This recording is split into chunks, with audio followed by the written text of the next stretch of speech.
the biochemistry in our brains changes throughout our life. The parts of our brain that are running the show change over time. A lot of what you have been talking about is very appropriate for someone in our general age bracket, but may not hold true for someone who's a teenager. So I think sometimes kind of setting our parameters and understanding who we're talking about and who we're talking to can help us. Hey friends, thanks again for joining our show today. This is Stop Feeling Terrible, the Art of Managing Your Brain, and I am Dr. Charlie Hornes. I am so glad to have you with us because I have such an incredible guest today. I am welcoming Dr. Kelly Averill, who is a neurologist. And I did promise you that I would be bringing on a clinical person. So surprise, it's Dr. Averill. And she's a legit neurologist. She has been in her field for nearly a decade.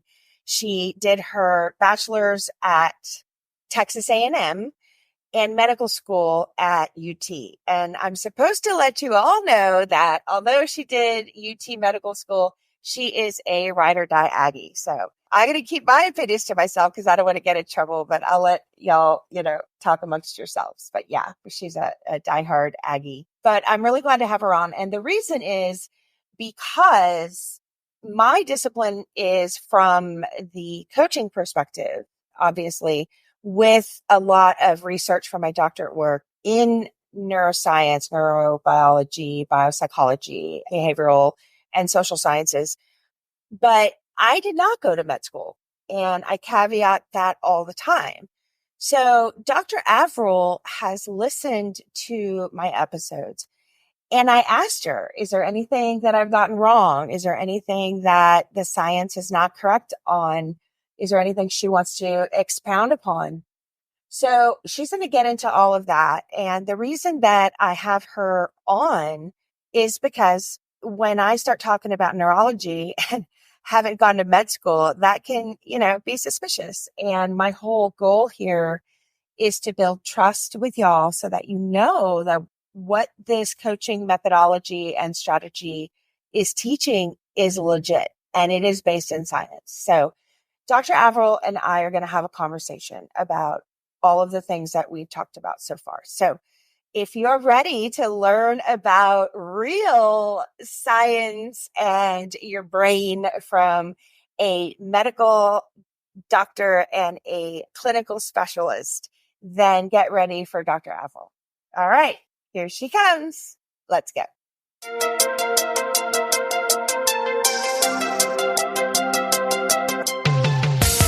I'm Dr. Charlie Hornes, highly anxious people pleaser turned master certified professional life coach. Learning to manage my brain was so life-changing for me that I got certified so that I could teach these incredible evidence-based practices to you.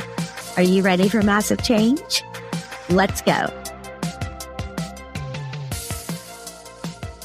Hey friends, thank you, Dr. Averill, for joining us. Do you want to give us a little intro?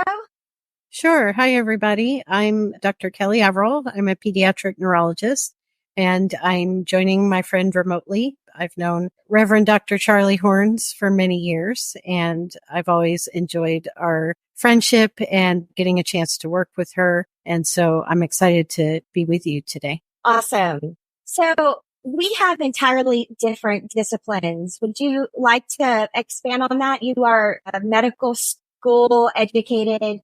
You are a specialist in neurology and the brain in your specific discipline and field. And maybe you can help us understand why you and I are going to have some conversation today. Yeah.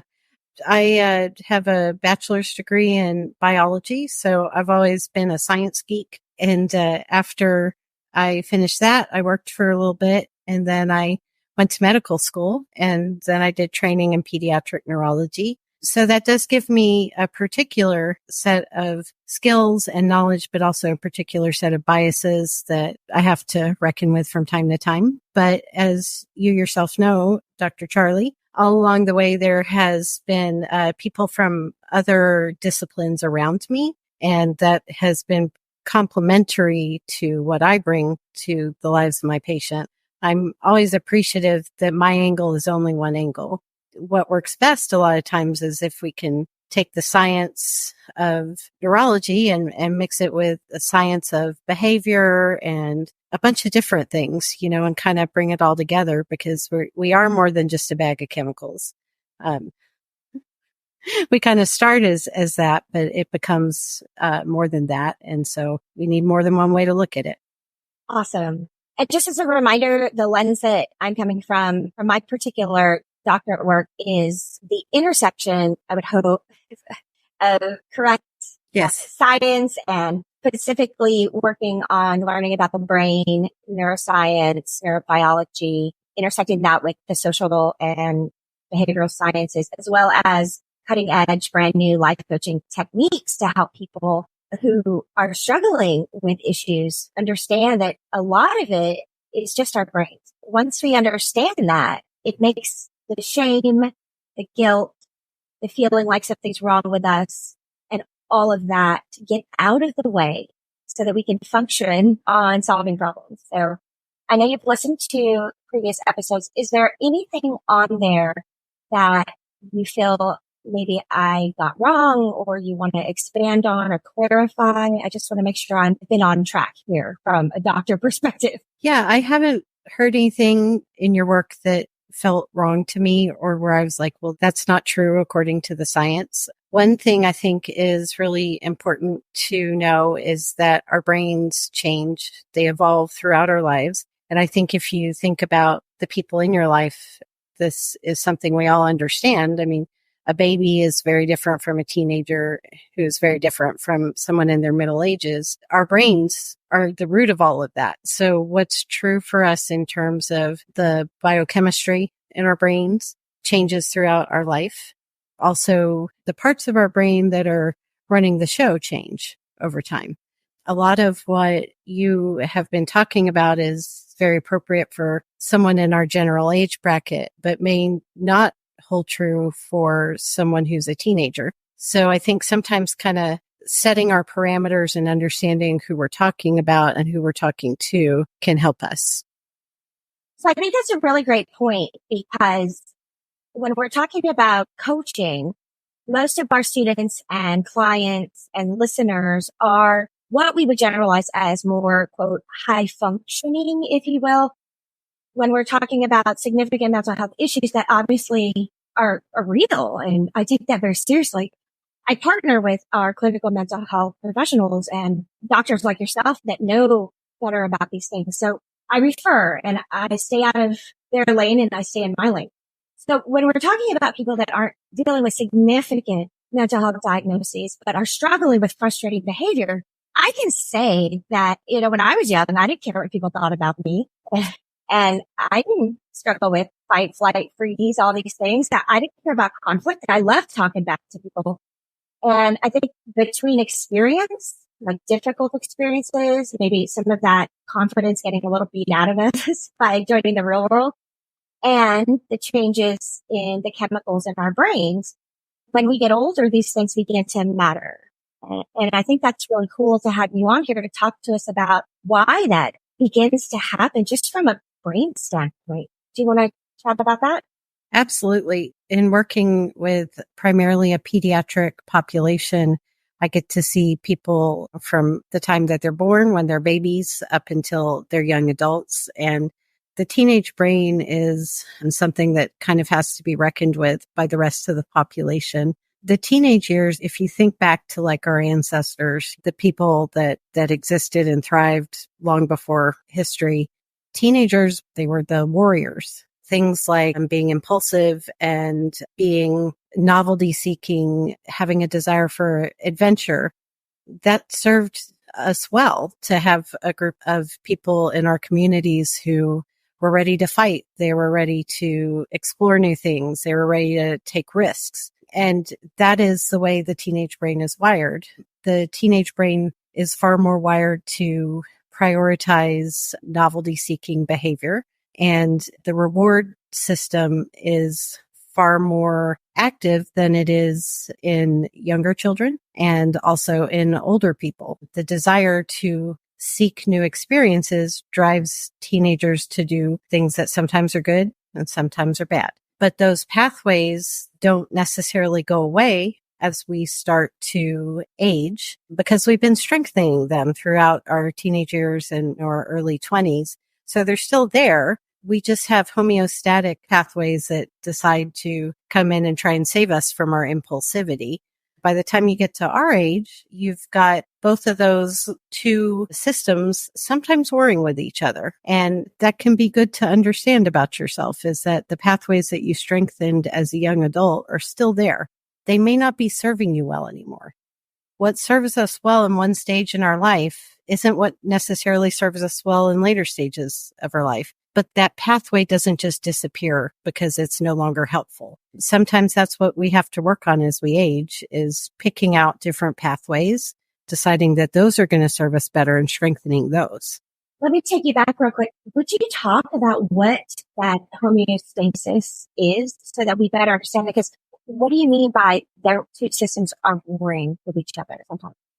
So homeostasis is the idea that everything needs to stay more or less the same. Our bodies want to operate within certain parameters, and those parameters are things like temperature. We're really hot in Texas right now. We don't like that, so we seek out cooler environments. They can be things like blood sugar. We want about the same amount of blood sugar going at all times. So we have a complex set of pathways in our brain that drive our behavior to maintain a steady state. That tends to be at odds with the reward-based pathway. The reward-based pathway seeks out new things. It seeks out things to give us a rush of excitement or a sensation of pleasure. And that can sometimes be at odds with our desire at the same time to exist within certain parameters. So you're being pulled in two different directions. One that pulls you out of homeostasis and one that tries to pull you back in. So how much of this sort of warring system happening in our brains has to do with those frustrating behaviors we struggle with, people pleasing, fight, flight, freeze, addiction, just all the things that I think create shame and guilt in people? So it's very hard to know exactly what in our lives comes from that versus what comes from our upbringing and our environments, because all of that exists within the same person. It's hard to measure in any sort of practical sense. But I think one of the things to work on as people is to understand that that's kind of our biological basis. Then the way we behave in society kind of springs from that. When you bring up society, is this something you could speak about? The role of the neurotransmitters, for example, when I was talking about how dopamine is seeking safety from a survival mechanism and serotonin is sort of the social drug that wants to keep us within the tribe, both things trying to keep us from getting eaten by the bear. My argument is that a lot of that isn't useful today. I think that we are highly social animals, and we have been for as long as anyone knows. So part of what our brains do attempt to do is keep us in the tribe, like you said. The thing that has changed is not necessarily those systems in the brain, but what constitutes a tribe. I think we still need a tribe in order to feel emotionally fulfilled and to enjoy our day-to-day existence. The tribe is no longer necessary moment to moment, second to second in terms of just surviving. So I think its relative importance in our lives has shifted. That's so fascinating. Aren't there basically two different brains that we have? Leftover survival brain, and then we have this more evolved prefrontal cortex that gives us a difference between animal and human? I don't personally think of it as two separate brains. I think of a lizard brain wearing a human brain hat almost. The lizard brain isn't entirely purposeless to us as humans. It was more important in the past. Sometimes it tells us to do things that feel like the right choice, and they're not. Like you said, the donut feels like the right choice, but it's not in a lot of circumstances currently. I think the thing also to remember is our ancestors evolved in a time of scarcity. I'm an Irish American. So my genes survived a famine that is still famous to this day. So I come from a stock of people who successfully found food and didn't die in a time where it was hard to do. I'm not faced with that same set of adverse circumstances, but I have a lot of the same brain that they did. So my brain still tells me I need to eat more food because my brain is still trying to set me up to survive a famine. But the famine doesn't come for most of us. We still have these brain systems that kept us going in a time of uncertainty and scarcity of resources. We don't necessarily need them to play that same role today. That's fascinating. When I learned about this mechanism in our bodies, this sort of thing that keeps us alive still today, which is incredibly important. It's the thing that causes us to jump out of the way of the oncoming car or, all the things. So you know how you react instantly. You don't even know that you've done it or you've heard stories about that. There's an incredible need for that entire system and mechanism in our bodies, but it also can override when we're not in physical danger. Is that true? Yeah, we are still hardwired to escape the bear. I think a lot of anxiety comes down to feeling like there's a bear and the bear actually isn't there. Once you realize that, it can help you start to take that feeling a little less seriously. That feeling doesn't immediately go away. In fact, it probably never fully will. And that's okay. What is helpful to me in my life is to not take that feeling that there's a bear behind me super seriously. So I can have that feeling and it doesn't have to drive my behavior. I can acknowledge it and be like, yeah, but I know the bear's not there. So I don't have to run away from it. That's kind of how I approach it. When you discovered this on your educational journey and personal journey, what was it that changed? Did it take out all of the personal, something's wrong with you? And I know you and I talked before about shame and guilt and all these things we beat ourselves up over. If only I could change this. Why can't I stop doing this? Our brains, do they think that person yelling at us is putting us in physical danger? And that's why we can't stop this behavior? What is your take on all of that? I think that our brains do jump to some conclusions, and they do tend to think that things that aren't bears are bears. The feeling of being threatened, it creates kind of a cascade of thoughts and emotions in your brain that may not be in proportion to the actual threat. And part of it for me has been sort of reassigning value to certain threats, to understand that someone not liking me may not be a threat. It feels like a threat. But, as you get older, I think one of the gifts that most people get is realizing that not everybody has to like us. It's great when people do, because that's the shared basis of friendship and social bonds, but not everybody has to. That kind of plays into what you're saying about maybe today we get to choose our own tribe. Yeah, I think about, especially for women probably couldn't have stood up for themselves or talked back in the sort of tribal days, because even if the person in charge didn't make a lot of sense or whatever, they would get thrown out and they have to worry about their kids and stuff like that. And as women, especially, we don't have to do that today necessarily. Do you think so? Yeah, I think that there are different ways to have a successful life now. It used to be that everybody, I think, was kind of shuttled into a very similar pathway, and we can opt out of certain elements of it. Like, women don't have to get married. Women don't have to have children. They can, those are valid choices, but it is more optional than it ever has been. I think that we have to balance that against a tendency to get isolated. So the tribe used to be automatic, I think. And there was some good to that. It meant you didn't have to expend energy finding it. But it did mean that if you were in a tribe that didn't welcome you or didn't tolerate who you were as a person, it was dangerous. So now we don't have to exist in the tribe that doesn't tolerate who we are, but we have the task of finding one that does. That's powerful. And that, I think, in this day and age gives us, especially women, the power to do that. But wouldn't you say the awareness of knowing a lot of what drives our feelings, actions, results have a lot to do with the way our brains are created for survival. And to learn that, to have, for me, it was an aha moment, and it empowered me to say, Yeah. I don't have to care about blah, blah, blah.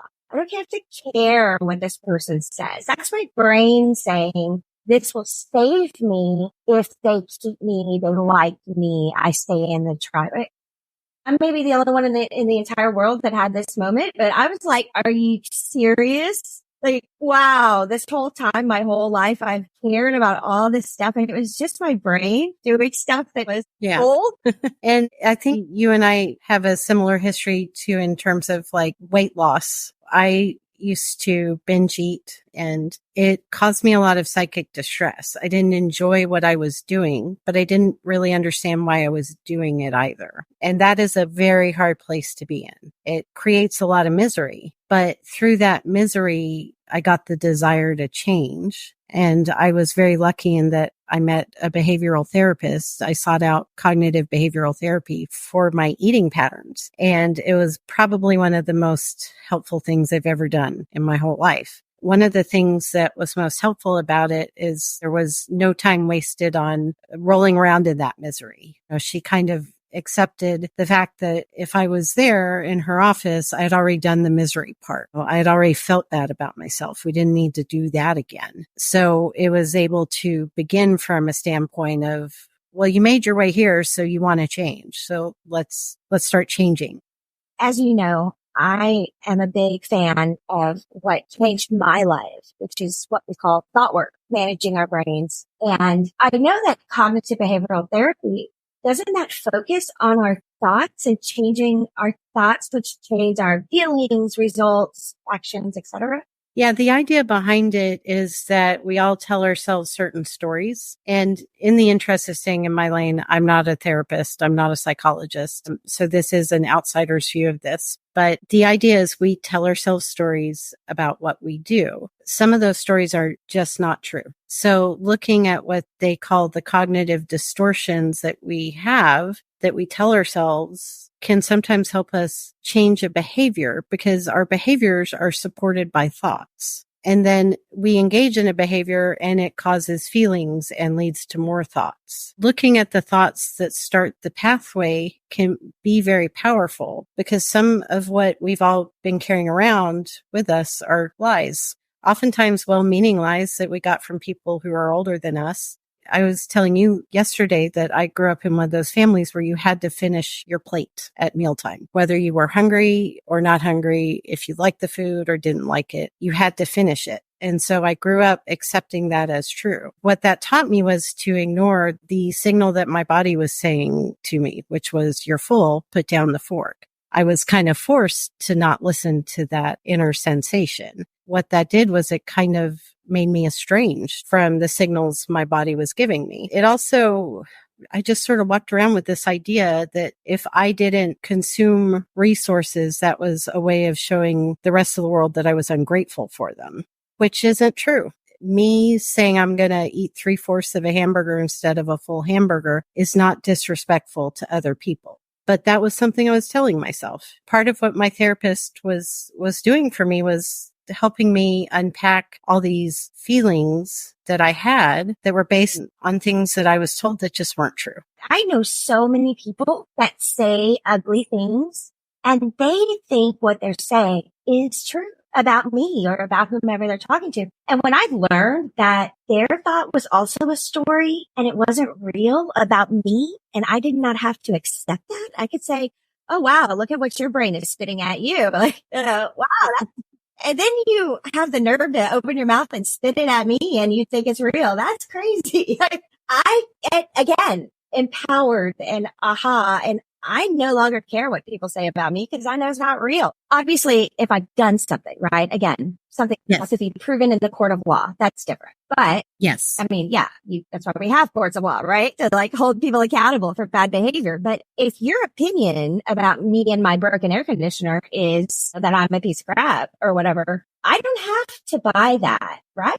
No, you don't. You don't. I have always been one of those people that tends to not put up with the friend that tells me I'm a piece of crap, but I put up with the voice in my head that tells me I'm a piece of crap. And a lot of people have that inner voice that engages in a lot of negative self-talk. What has helped me was, and I think I just read something somebody wrote on the internet, imagine if the negative thoughts you have about yourself, if somebody in your life said those to you. Would you let other people talk to you that way? I often talk to myself about myself in my head in a way that I wouldn't put up with from other people. And another way that you can think about that is, would you let somebody talk about your best friend that way? Would you stand up and have words with somebody if they were saying those negative things about your best friend? Yeah, probably. We need to treat ourselves at least as well as we would our best friend, because we should be our best friend. But that is hard. And it did kind of help me to take a step out of my own head and imagine that thing that I just thought about myself. How would I feel if those words came out of somebody else's mouth? And on the flip side to that, is it true you can change your thoughts and have different feelings? Like in the moment, if you caught yourself saying, oh, well, I'm a piece of crap, and you can go, oh, I don't like how that feels. How about I say, I'm amazing. And all of a sudden I'm feeling different and I'm doing different things. I'm getting different results. Can you do that? Because I do that and I want people to know that they can do that. But if I'm wrong, tell me. I definitely think that what you are experiencing is true. One of the things that is kind of universal to either self-help books or group therapy or individual therapy is examining thoughts and considering thinking something different instead. That can be very hard to get started on. I think that the best way to get started on it for me, if I kind of look back at like when I decided to stop beating myself up as much, was to say, I'm just going to try on this new thought. I'm not saying it's going to be my new thought, but I'm going to experiment with, well, what if I thought this way instead? That can give you the chance to maybe break out of those patterns. When we talk about doing the same behavior over and over again, when it's a maladaptive behavior, does that create actual pathways in our brains, right? And that's part of our brain remembering to do something versus not do something. It's sort of reward and threat. If I continue to do something that I don't want to do, I'm literally building pathways in my brain to keep doing it, right? Yes. And can you undo that?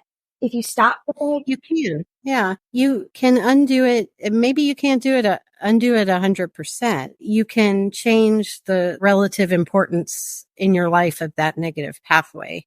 I think an analogy that can be helpful that I've heard a lot of people use is kind of thinking of these maladaptive behaviors as unreasonable toddlers. If you give in to the toddler that's screaming and crying and throwing a fit in the middle of Target by giving them the toy, the next time you're in Target, they will do the same thing.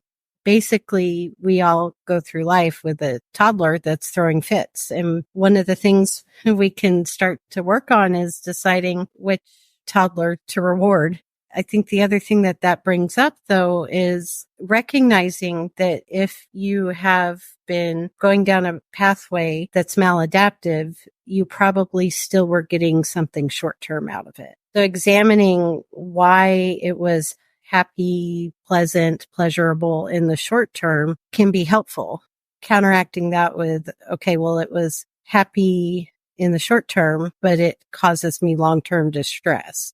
You just set me up for my big question. I'm so excited. Okay. Is this about donuts? Donuts? Yes, it is. Yeah, I love donuts. Yeah.